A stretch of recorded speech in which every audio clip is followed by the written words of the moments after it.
বৈধভাবে কেনা জমিতে ড্রেজার দিয়ে মাটি ভরাটের চেষ্টা, নিরপেক্ষ তদন্তের দাবি। Staff reporter doctor Mohsin. আসসালামু আলাইকুম।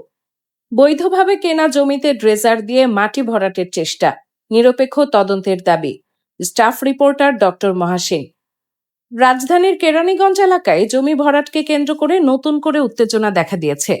স্থানীয়দের অভিযোগ, বৈধভাবে কেনা জমিতে মধু সিটি রিভারভিউ কর্তৃক ড্রেজার দিয়ে জোরপূর্বক মাটি ফেলে ভরাটের চেষ্টা চলছে।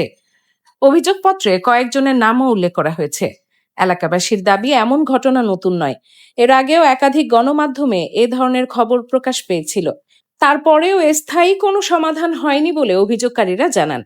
তারা বলেন, সংশ্লিষ্ট দপ্তরেও অভিযোগ জানানো হয়েছে এবং প্রশাসনের হস্তক্ষেপ কামনা করছেন তারা।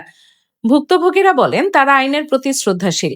তারা চান নিরপেক্ষ তদন্ত হোক, সত্য উদ্ঘাটিত হোক এবং যদি কারো বিরুদ্ধে আইন লঙ্ঘনের প্রমাণ মেলে তাহলে যথাযথ ব্যবস্থা নেওয়া হোক।